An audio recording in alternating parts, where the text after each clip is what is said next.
Hey guys, the tournament's not over just because your bracket got busted. There's a second way to play on Novig. Use code Woj, W-O-J, and get $50 worth of Novig coins when you spend your first $5. Stop betting on sportsbooks and paying their hidden fees and start trading on America's sports only exchange and compete with real people on Novig. 80% of a team's success can typically be predicted by how good their roster is. All the remaining stuff, how games actually go, injuries, player development during a season, refereeing, that falls in the remaining 20%. Now that 20% absolutely matters and may be the difference between whether a team wins a title or doesn't. But 80% of it comes down to just, do you have a good roster or not?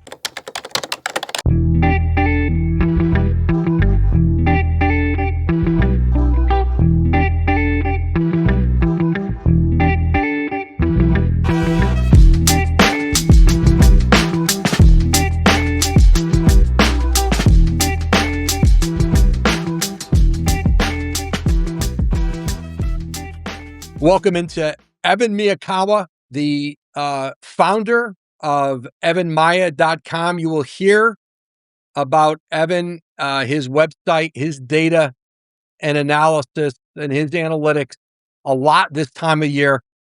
Certainly every front office and coaching staff in college basketball will be dialed in the portal season as all of us are working with our staffs to put rosters together. Evan, great to have you on the program. And I know this is a busy time of year for you. Let's start here, Evan. How did this all begin for you? Trying to put sort of, financial values now and data and analytic values on basketball players in context of team building. Yeah, of course. So my personal background is in kind of stats and sports analytics. I've always grown up a big basketball fan, specifically a big college basketball fan. Ended up getting my PhD in statistics at Baylor University.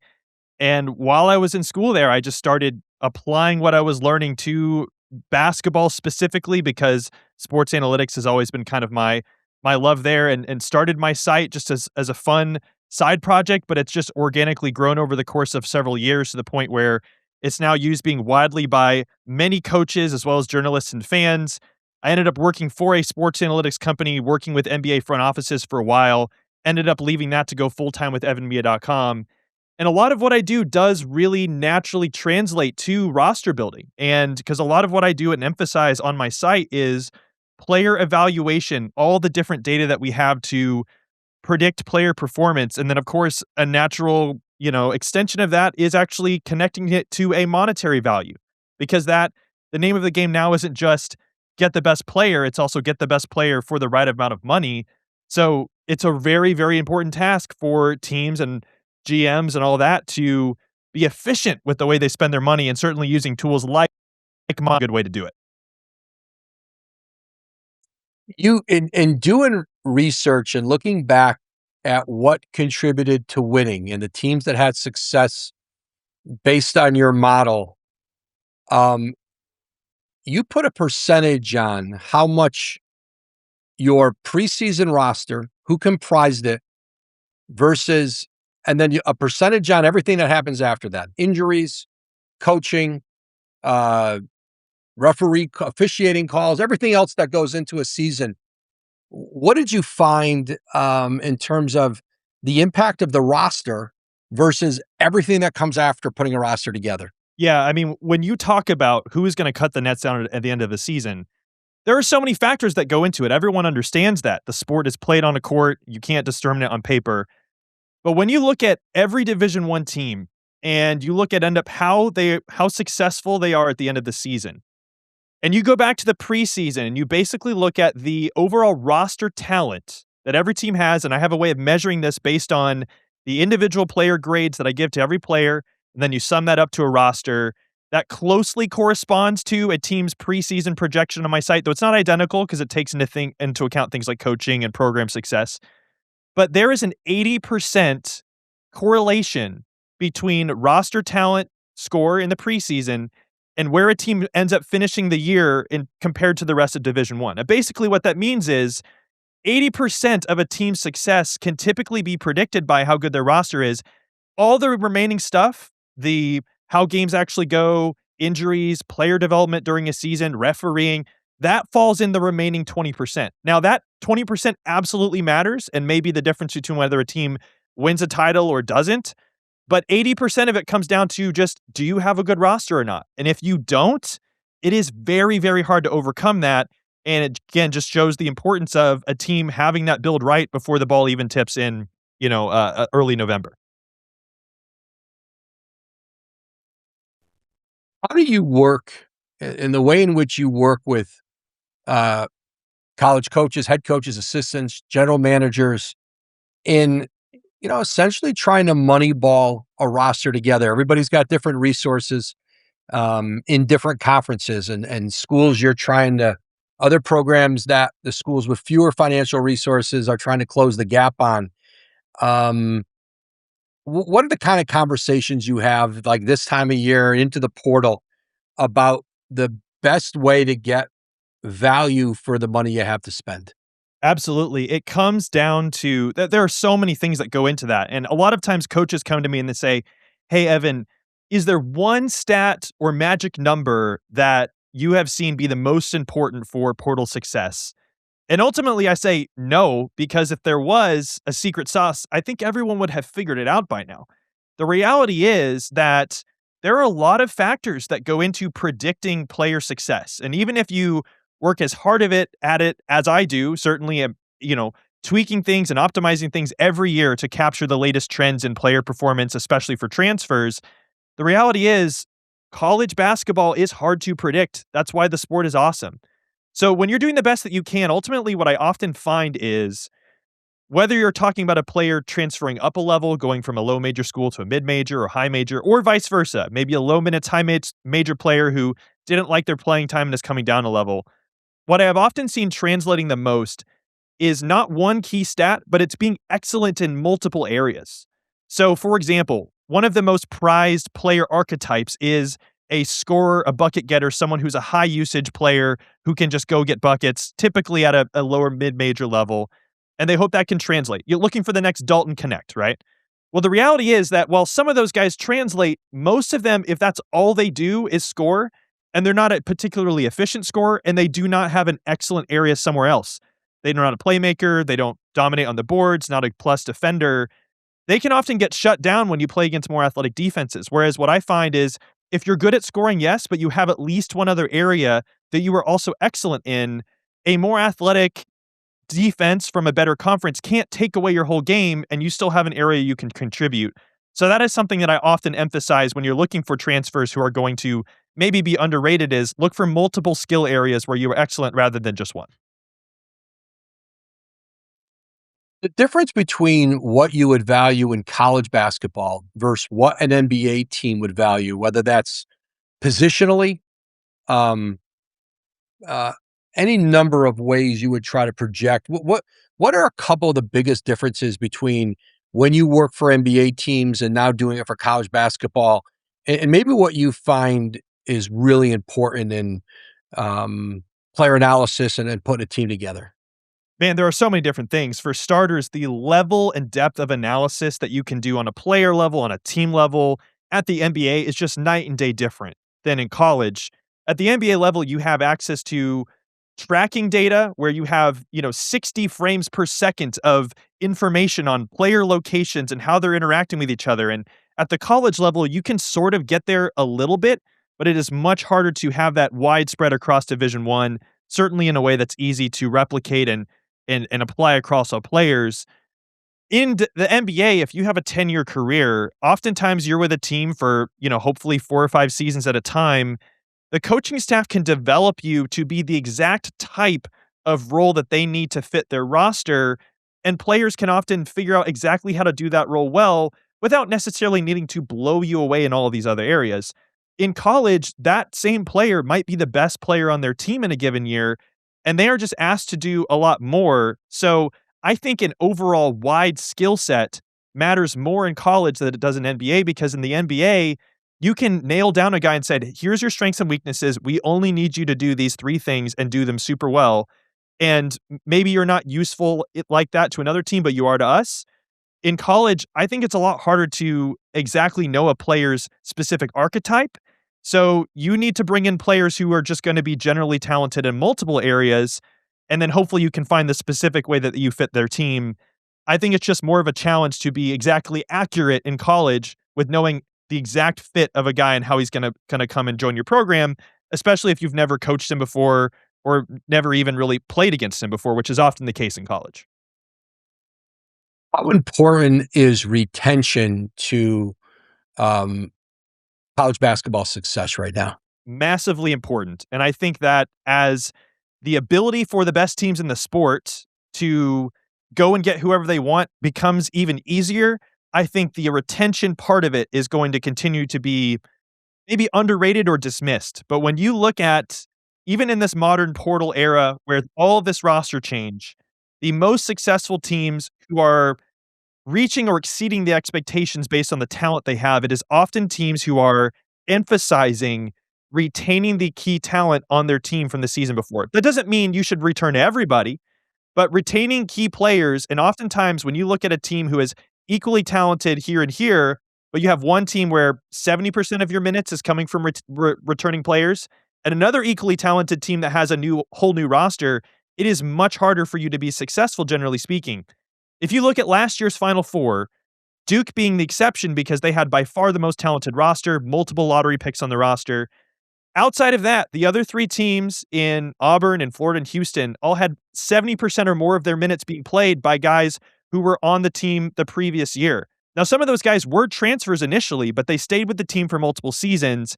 And there was just a known stability factor in bringing those guys back rather than replacing them like for like through the portal.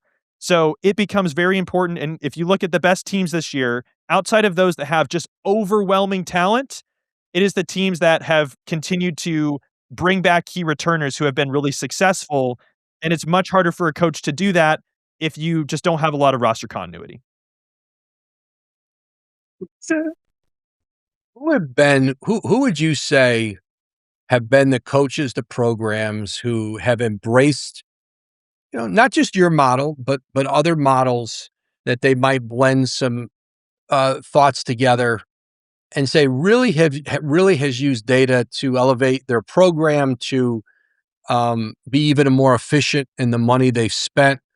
Um, what schools, what programs, perhaps at the highest level, but maybe even at the mid-major level, have you seen have that kind of success? There are certainly a lot of them, and I may not even be fully aware of what some staffs are doing.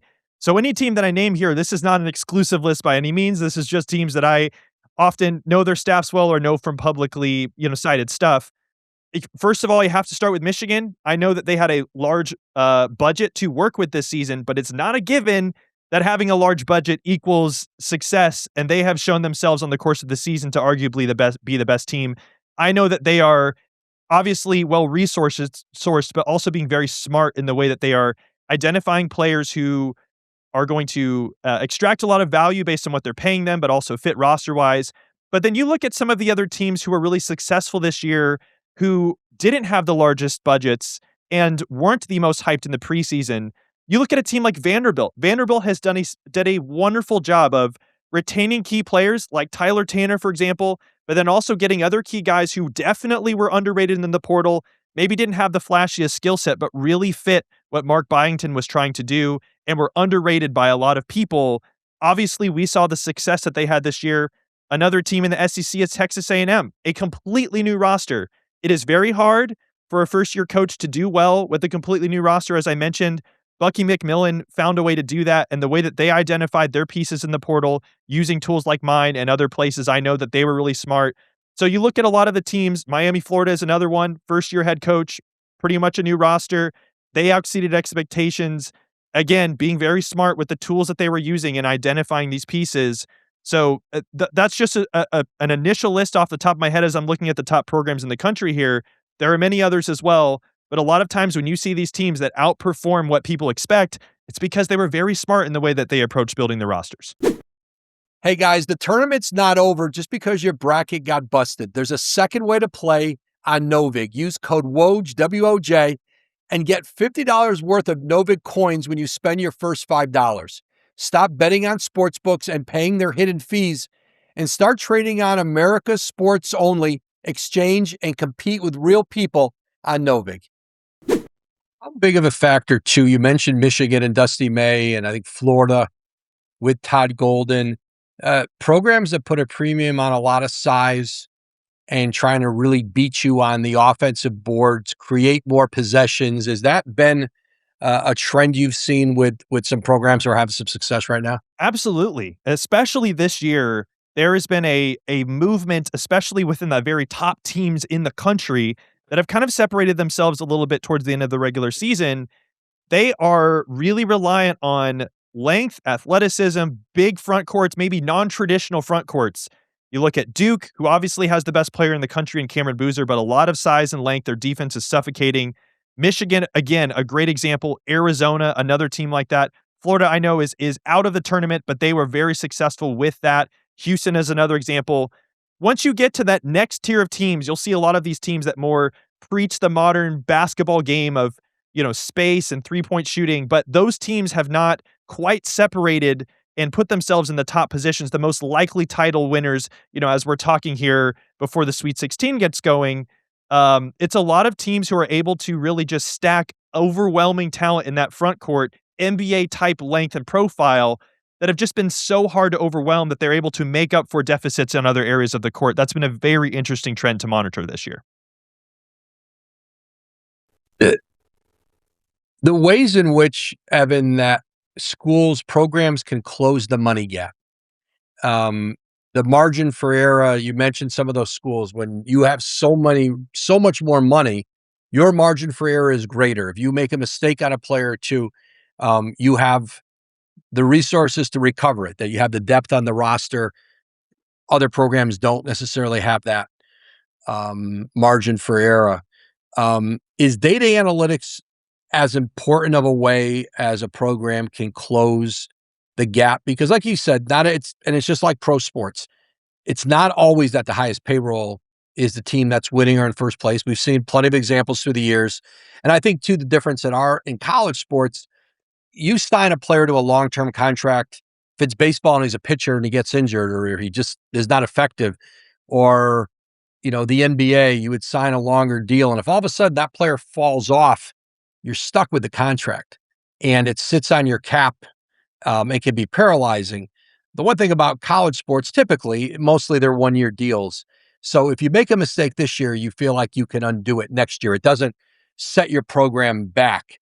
I think that's the difference between the levels, but closing that gap on the big spenders, the best way to do it.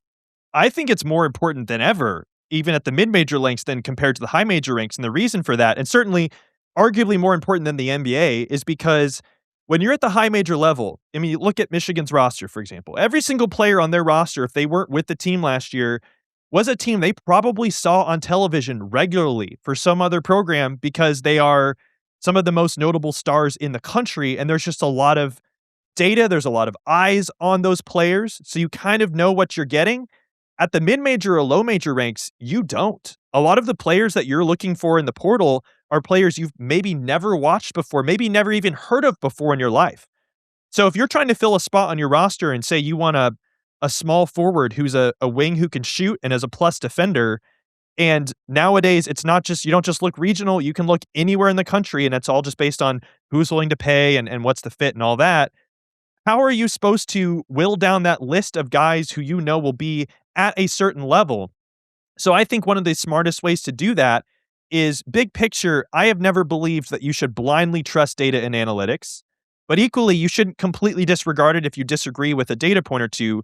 Your most informed spot is if you marry those two together. You take your own expert knowledge as a coach or an evaluator, you combine that with objective tools like mine, that gives you to the most informed place. So as an evaluator, if you use a tool like mine or other analytics to basically whittle down a short list of players who are predicted to be kind of at or above a certain level that you want for your program, and then you can go in and watch the film, talk to the player, get to know them. That just ensures that the floor of worst case scenario, if you will, is so much higher than if you just purely go off of what people would traditionally do in years past is look at basic box score metrics, watch the film, or based on what, who who's coached them before. Like you said, because you have so many more options, the margin for error, the error range is wider, and you have to be even more accurate than ever before in order to kind of stay consistent. So it's very important.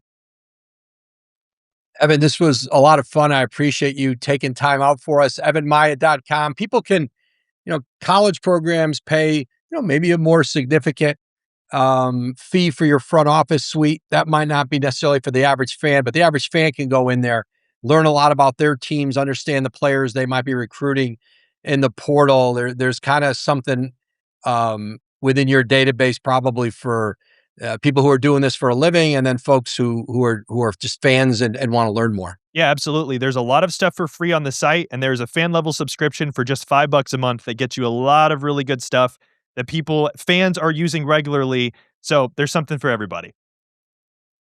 Evan, thanks for jumping in. I know we'll talk soon. Sounds good. A big thank you to our guest this week on the program, Evan Miyakawa. Be sure to catch a new episode of the program every Wednesday.